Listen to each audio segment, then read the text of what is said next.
Chapter 4. Case sat in the loft with the dermatrode strapped across his forehead, watching motes dance in the diluted sunlight that filtered through the grid overhead. A countdown was in progress in one corner of the monitor screen. Cowboys didn't get into SimStim, he thought, because it was basically a meat toy. He knew that the trodes he used and the little plastic tiara dangling from a SimStim deck were basically the same, and that the cyberspace matrix was actually a drastic simplification of the human sensorium, at least in terms of presentation, but SimStim itself struck him as a gratuitous multiplication of flesh input.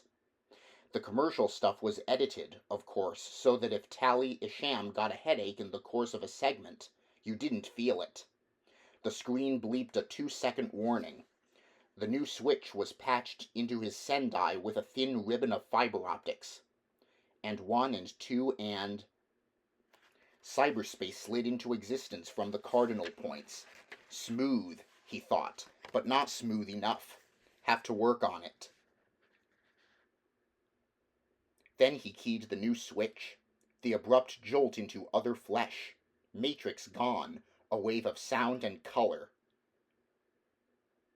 She was moving through a crowded street, past stalls vending discount software, prices felt penned on sheets of plastic, fragments of music from countless speakers, smells of urine, free monomers, perfume, patties of frying krill.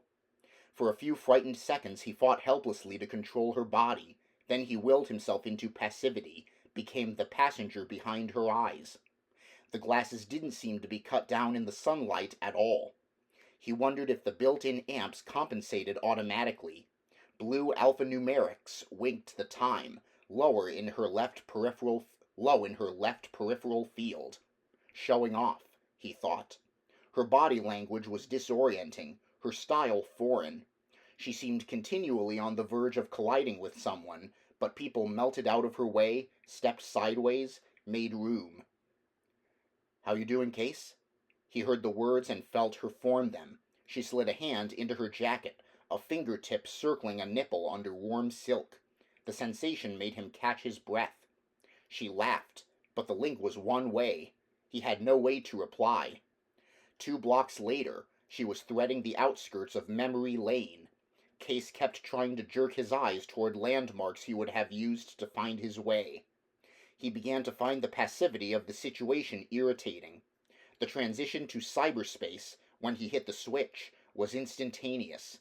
He punched himself down a wall of primitive ice belonging to the New York Public Library, automatically counting potential windows. Keying back into her sensorium, into the sinuous flow of muscle, senses sharp and bright. He found himself wondering about the mind he shared these sensations with. What did he know about her? That she was another professional, that she said her being, like his, was the thing she did to make a living. He knew the way she'd moved against him, earlier, when she woke. Their mutual grunt of unity when he'd entered her, and that she liked her coffee black, afterward. Her destination was one of the dubious software rental complexes that lined Memory Lane. There was a stillness, a hush. Booths lined the central hall. The clientele were young, few of them out of their teens. They all seemed to have carbon sockets planted behind the left ear, but she didn't focus on them. The counters that fronted the booths displayed hundreds of slivers of Microsoft, angular fragments of colored silicon mounted under oblong, transparent bubbles on squares of white cardboard. Molly went to the 7th booth along the south wall. Behind the counter, a boy with a shaven head stared vacantly into space, a dozen spikes of Microsoft protruding from the socket behind his ear. "Larry, you in, man?" She positioned herself in front of him. The boy's eyes focused. He sat up in his chair and pried a bright magenta splinter from his socket with a dirty thumbnail. "Hey, Larry." "Molly?" He nodded. "I have some work for some of your friends, Larry." Larry took a flat plastic case from the pocket of his red sport shirt and flicked it open, slotting the Microsoft beside a dozen others. His hand hovered, selecting a glossy black chip that was slightly longer than the rest. and inserted it smoothly into his head. His eyes narrowed. "Molly's got a writer," he said, "and Larry doesn't like that." "Hey," she said, "I didn't know you were so sensitive." "I'm impressed. Costs a lot to get that sensitive." "I know. You, lady?" The blank look returned. "You looking to buy some softs?" "I'm looking for the moderns." "You got a writer, Molly. This says." He tapped the black splinter. "Somebody using your eyes." "My partner." "Tell your partner to go." "Got something for the Panther moderns, Larry." "What are you talking about, lady?" "Case you take off," she said, and he hit the switch, instantly back in the Matrix. Ghost impressions of the software complex hung for a few seconds in the buzzing calm of cyberspace. "Panther moderns," he said to the Hosaka, removing the trodes. 5-minute proceed. "Ready," the computer said. It wasn't a name he knew. Something new, something that had come in since he'd been in Chiba. Fad swept the youth of the Sprawl at the speed of light. Entire subcultures could rise overnight, thrive for a dozen weeks, and then vanish utterly. "Go," he said. The Hosaka had accessed its array of libraries, journals, and news services. The proceed began with a long hold on a color still that Case at first assumed was a collage of some kind. A boy's face snipped from another image and glued to a photograph of a paint-scrawled wall. Dark eyes, epicanthic folds obviously the result of surgery, an angry dusting of acne across pale, narrow cheeks. The Hosaka released the freeze. The boy moved, flowing with the sinister grace of a mime pretending to be a jungle predator. His body was nearly invisible, an abstract pattern approximating the scribbled brickwork sliding smoothly across his tight one-piece. Mimetic polycarbon. Cut to Dr. Virginia Rambali, Sociology, NYU, her name, faculty, and school pulsing across the screen in pink alphanumerics. "Given their penchant for these random acts of surreal violence," someone said, "it may be difficult for our viewers to understand why you continue to insist that this phenomenon isn't a form of terrorism." Dr. Rambali smiled. "There is always a point at which the terrorist ceases to manipulate the media gestalt. A point at which the violence may well escalate, but beyond which the terrorist has become symptomatic of the media gestalt itself. Terrorism as we ordinarily understand it is innately media-related. The Panther moderns differ from other terrorists precisely in their degree of self-consciousness, in their awareness of the extent to which media divorce the act of terrorism from the original socio-political intent." "Skip it," Case said.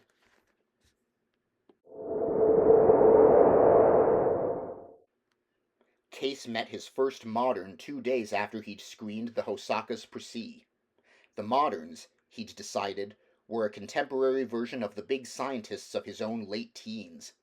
There was a kind of ghostly teenage DNA at work in the Sprawl, something that carried the coded precepts of various short-lived subcults and replicated them at odd intervals. The Panther moderns were a soft-head variant on the scientists. If the technology had been available, the big scientists would all have had sockets stuffed with Microsofts. It was the style that mattered, and the style was the same. The moderns were mercenaries, practical jokers, nihilistic techno-fetishists. The one who showed up at the loft door with a box of diskettes from the Finn was a soft-voiced boy called Angelo. His face was a simple graft grown on collagen and shark cartilage polysaccharides, smooth and hideous. It was one of the nastiest pieces of elective surgery Case had ever seen. When Angelo smiled, revealing the razor-sharp canines of some large animal, Case was actually relieved. Toothbud transplants. He'd seen that before. "You can't let the little prick's generation gap you," Molly said. Case nodded, absorbed in the patterns of the SenseNet ice. This was it. This was what he was, who he was, his being. He forgot to eat. Molly left cartons of rice and foam trays of sushi on the corner of the long table.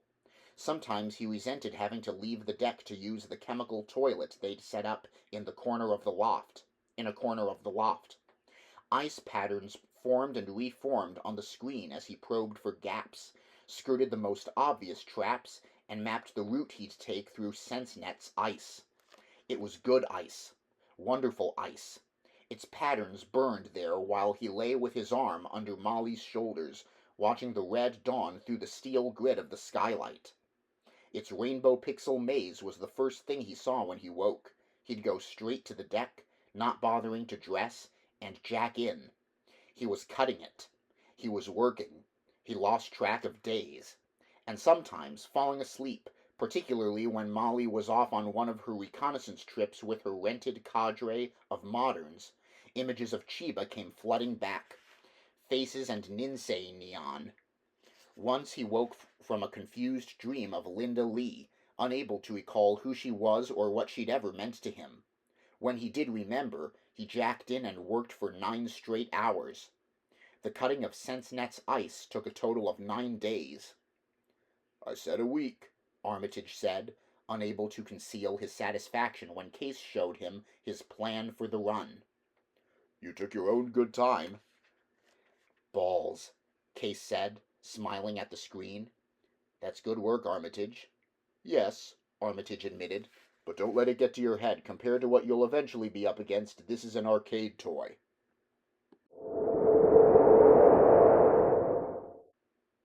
"Love you, cat mother," whispered the Panther Modern's link man. His voice was modulated static in Case's headset. "Atlanta, Brood. Looks go. Go, got it?" Molly's voice was slightly clearer. "To hear is to obey." The Moderns were using some kind of chickenware dish in New Jersey to bounce the link man's scrambled signal off a Sons of Christ the King satellite in geosynchronous orbit above Manhattan. They chose to regard the entire operation as an elaborate private joke, and their choice of comsats seemed to have been deliberate. Molly's signals were being beamed up from a 1-meter umbrella dish epoxied to the roof of a black glass bank tower nearly as tall as the SenseNet building. Atlanta. The recognition code was simple. Atlanta to Boston to Chicago to Denver, 5 minutes for each city. If anyone managed to intercept Molly's signal, unscramble it, synth her voice, the code would tip the Moderns. If she remained in the building for more than 20 minutes, it was highly unlikely she'd be coming out at all. Case gulped the last of his coffee, settled the trodes in place, and scratched his chest beneath his black t-shirt. He had only a vague idea of what the Panther Moderns planned as a diversion for the SenseNet security people. His job was to make sure the intrusion program he'd written would link with the SenseNet systems when Molly needed it to. He watched the countdown in the corner of the screen. 2. 1. He jacked in and triggered his program. "Mainline," breathed the link man, his voice the only sound as Case plunged through the glowing strata of SenseNet ice. "Good. Check Molly." He hit the SimStim and flipped her into her sensorium. The scrambler blurred the visual input slightly. She stood before a wall of gold-flecked mirror in the building's vast white lobby, chewing gum, apparently fascinated by her own reflection.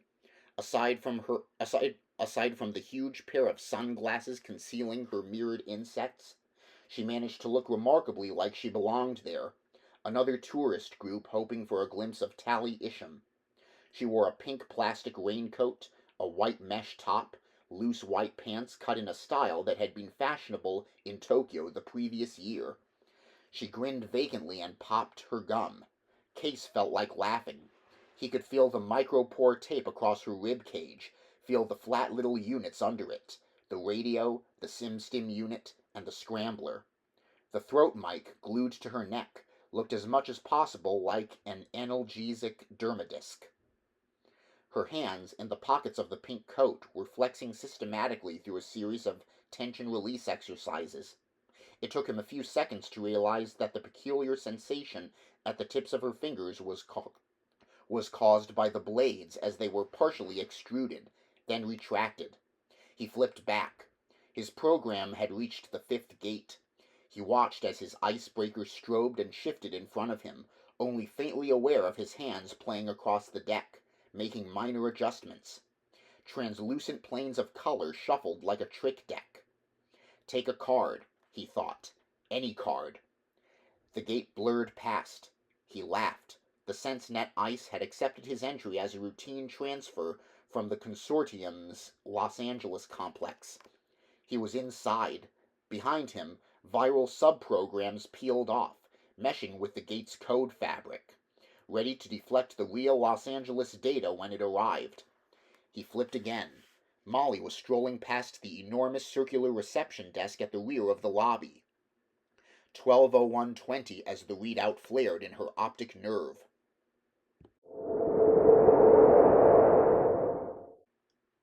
At midnight, synced with the chip behind Molly's eye, the linkman in Jersey had given his command. Mainline. 9 moderns, scattered along 200 miles of the sprawl, had simultaneously dialed max emerge from payphones. Each modern delivered a short set speech, hung up, and drifted out into the night, peeling off surgical gloves. 9 different police departments and public security agencies were absorbing the information that an obscure subsect of militant Christian fundamentalists had just taken credit for having introduced clinical levels of an outlawed psychoactive agent known as Blue 9 into the ventilation system of the SenseNet pyramid. Blue 9, known in California as Grievous Angel, had been shown to produce acute paranoia and homicidal psychosis in 85% of experimental subjects.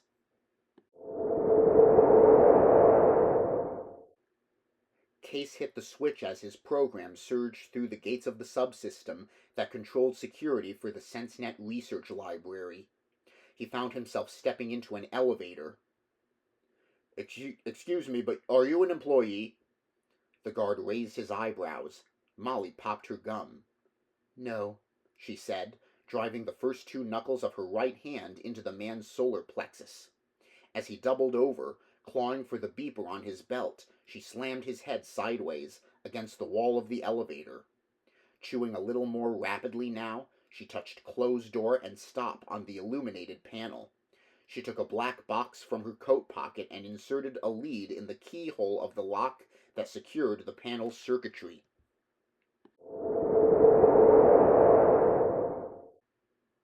The Panther moderns allowed 4 minutes for their first move to take effect, then injected a second carefully prepared dose of misinformation. This time, they shot it directly into the SenseNet building's internal video system. At 12:04:03, every screen in the building strobed for 18 seconds in a frequency that produced seizures in a susceptible segment of SenseNet employees. Then something only vaguely like a human face filled the screens, its features stretched across asymmetrical expanses of bone like some obscene Mercator projection. Blue lips parted wetly as the twisted, elongated jaw moved. Something, perhaps a hand, a thing like a reddish clump of gnarled roots, fumbled towards the camera, blurred, and vanished. Subliminally, rapid images of contamination, graphics of the building's water supply system, gloved hands manipulating laboratory glassware. Something tumbling down into darkness, a pale splash. The audio track, its pitch adjusted to run at just less than twice the standard playback speed, was part of a month-old newscast detailing potential military uses of a substance known as HSG, a biochemical governing the human skeletal growth factor. Overdoses of HSG threw certain bone cells into overdrive, accelerating growth by factors as high as 1,000%. At 12:05, the mirror-sheathed nexus of the SenseNet consortium held just over 3,000 employees. At 5 minutes after midnight, as the modern's message ended in a flare of white screen, the SenseNet pyramid screamed. Half a dozen NYPD tactical hovercraft, responding to the possibility of Blue 9 in the building's ventilation system, were converging on the SenseNet pyramid. They were running full riot lights. A BAMA rapid deployment helicopter was lifting off from its pad on Rikers.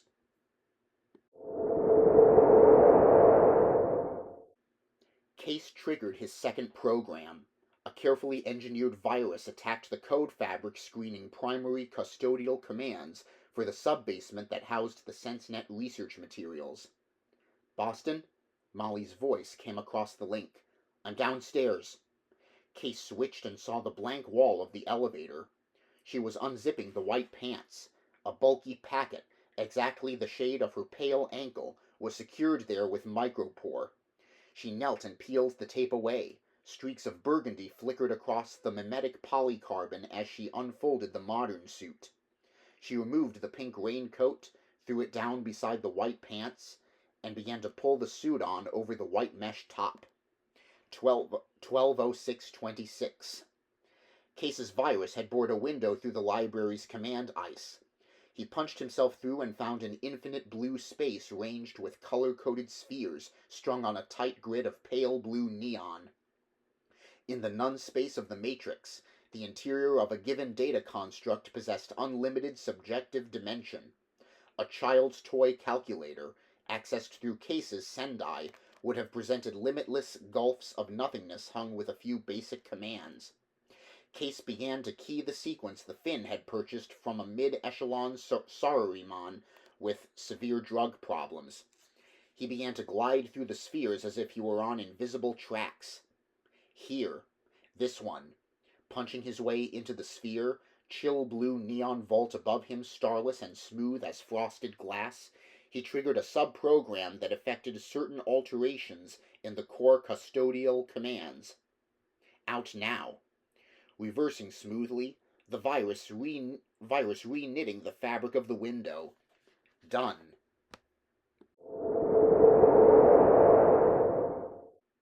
In the SenseNet lobby, two Panther Moderns sat alertly behind a low rectangular planter, taping the riot with a video camera. They both wore chameleon suits. "Tacticals are spraying foam barricades now," one noted, speaking for the benefit of his throat mic. "Rapids are still trying to land their copter."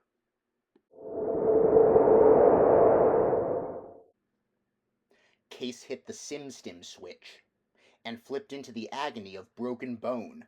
Molly was braced against the blank gray wall of a long corridor, her breath coming ragged and uneven. Case was back in the matrix instantly, a white-hot line of pain fading in his left thigh. "What happened, Brood?" he asked the Link man. "I dunno, Cutter. Mother's not talking. Wait." Case's program was cycling.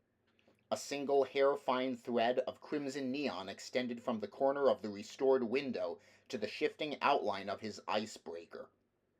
He didn't have time to wait. Taking a deep breath, he flipped again.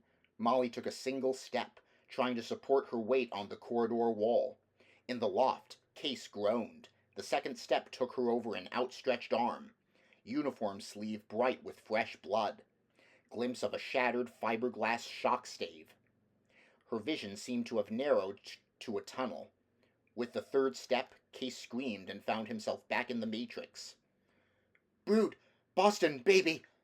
Her voice tight with pain. She coughed. "Little problem with the natives. Think one of them broke my leg." "What do you need now, Cat Mother?" The Link man's voice was indistinct, nearly lost behind the static. Case forced himself to flip back. She was leaning against the wall, taking all of her weight on her right leg. She fumbled through the contents of the suit's kangaroo pocket and withdrew a sheet of plastic studded with a rainbow of dermadiscs. She selected 3 and thumbed them hard against her left wrist, over the veins. 6,000 micrograms of endorphin analog came down on the pain like a hammer, shattering it. Her back arched convulsively. Pink waves of warmth lapped up her thighs. She sighed and slowly relaxed. "Okay, Brood. Okay now, but I'll need a medical team when I come out. Tell my people, Cutter, I'm 2 minutes from target. Can you hold?" "Tell her I'm in and holding," Case said. Molly began to limp down the corridor. When she glanced back, once, Case saw the crumpled bodies of 3 SenseNet security guards. One of them seemed to have no eyes. Tacticals and Rapids have sealed the ground floor. Cat Mother. Foam barricades. Lobby's getting juicy.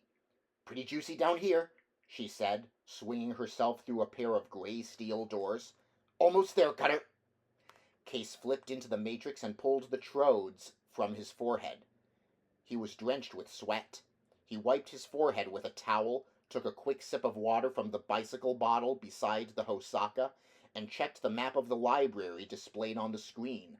A pulsing red cursor crept through the outline of a doorway, only millimeters from the green dot that indicated the location of the Dixie Flatlines construct. He wondered what it was doing to her leg, to walk on it that way. With enough endorphin analog, she could walk on a pair of bloody stumps. He tightened the nylon harness that held him in the chair and replaced the trodes. Routine now. Trodes, jack, and flip. The SenseNet research library was a dead storage area. The materials here had to be physically removed before they could be interfaced. Molly hobbled between rows of identical gray lockers. "Tell her 5 more and 10 to her left, Brood," Case said. 5 more and 10 left, Cat-Mother," the Link man said. She took the left. A white-faced librarian cowered between 2 lockers, her cheeks wet, eyes blank. Molly ignored her. Case wondered what the moderns had done to provoke that level of terror. He knew it had something to do with a hoaxed threat, but he'd been too involved with his ice to follow Molly's explanation. "That's it," Case said, but she'd already stopped in front of the cabinet that held the construct. It reminded Case of the Neo-Aztec bookcases in Julie Dean's anteroom in Chiba. "Do it, Cutter," Molly said. Case flipped to cyberspace and sent a command, pulsing down the crimson thread that pierced the library ice. 5 separate alarm systems were convinced that they were still operative. The 3 elaborate locks deactivated, but considered themselves to have remained locked. The library's central bank suffered a minute shift in its permanent memory. The construct had been removed per executive order a month before. Checking for the authorization to remove the construct, a librarian would find the records erased. The door swung open on silent hinges. 0467839, Case said, and Molly drew a black storage unit from the rack. It resembled the magazine of a large assault rifle, its surfaces covered with warning decals and security ratings. Molly closed the locker door. Case flipped. He withdrew the line through the library ice. It whipped back into his program, automatically triggering a full system reversal. The SenseNet gates snapped past him as he backed out, sub-programs whirling back into the core of the icebreaker as he passed the gates where they had been stationed. "Out, Brood," he said, and slumped in his chair. After the concentration of an actual run, he could remain jacked in and still retain awareness of his body. It might take SenseNet days to discover the theft of the construct. The key would be the deflection of the Los Angeles transfer, which coincided too neatly with the Modern's terror run. He doubted that the three security men Molly had encountered in the corridor would live to talk about it. He flipped. The elevator, with Molly's black box taped beside the control panel, remained where she'd left it. The guard still lay curled on the floor. Case noticed the derm on his neck for the first time, something of Molly's to keep him under. She stepped over him and removed the black box before punching lobby. As the elevator door hissed open, a woman hurtled backward out of the crowd into the elevator and struck the rear wall with her head. Molly ignored her, bending over to peel the derm from the guard's neck. Then she kicked the white pants and the pink raincoat out the door, tossing the dark glasses after them, and drew the hood of her suit down across her forehead. The construct, in the suit's kangaroo pocket, dug into her sternum when she moved. She stepped out. Case had seen panic before, but never in an enclosed area. The SenseNet employees, spilling out of the elevators, had surged for the street doors, only to meet the foam barricades of the tacticals and the sandbag guns of the BAMA Rapids. The 2 agencies, convinced that they were containing a horde of potential killers, were cooperating with an uncharacteristic degree of efficiency. Beyond the shattered wreckage of the Main Street doors, bodies were piled 3 deep on the barricades. The hollow thumping of the riot guns provided a constant background for the sound the crowd made as it surged back and forth across the lobby's marble floor. Case had never heard anything like that sound. Neither, apparently, had Molly. "Jesus," she said, and hesitated. It was a sort of keening, rising into a bubbling wail of raw and total fear. The lobby floor was covered with bodies, clothing, blood, and long trampled scrolls of yellow printout. "Come on, sister, we're out."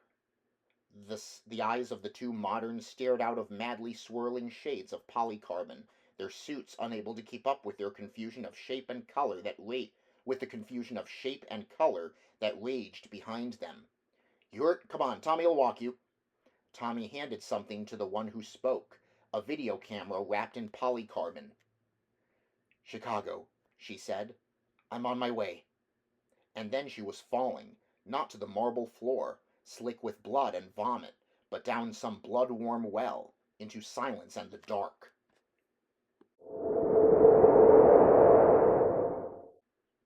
The Panther modern leader, who introduced himself as Lupus Yonderboy, wore a polycarbon suit with a recording feature that allowed him to replay backgrounds at will. Perched on the edge of Case's work table like some kind of state-of-the-art gargoyle, he regarded Case and Armitage with hooded eyes. He smiled. His hair was pink. A rainbow forest of Microsofts bristled behind his left ear. The ear was pointed, tufted with more pink hair. His pupils had been modified to catch the light like a cat's. Case watched the suit crawl with color and texture. "You let it get out of control," Armitage said. He stood in the center of the loft like a statue, wrapped in the dark, glossy folds of an expensive-looking trench coat. "Chaos, Mr. Who," Lupus Yonderboy said. "That is our mode and modus. That is our central kick. Your woman knows. We deal with her, not with you, Mr. Who." His suit had taken on a weird, angular pattern of beige and pale avocado. "She needed her medical team. She's with them. We'll watch out for her. Everything's fine." He smiled again. "Pay him," Case said. Armitage glared at him. "We don't have the goods." "Your woman has it," Yonderboy said. "Pay him." Armitage crossed stiffly to the table and took 3 fat bundles of new yen from the pockets of his trench coat. "You want to count it?" he asked Yonderboy. "No," the Panther Modern said. "You'll pay. You're a Mr. Who. You pay to stay one, not a Mr. Name." "I hope that isn't a threat," Armitage said. "That's business," said Yonderboy, stuffing the money into the single pocket on the front of his suit. The phone rang. Case answered. "Molly," he told Armitage, handing him the phone.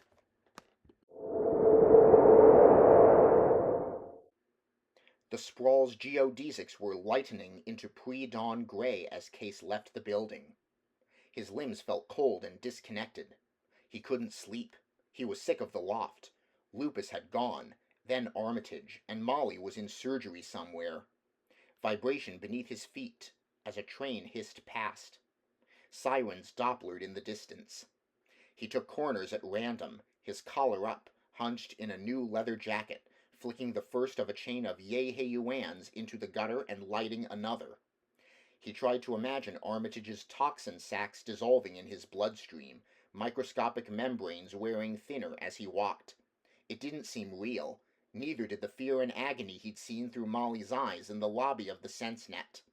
He found himself trying to remember the faces of the 3 people he'd killed in Chiba.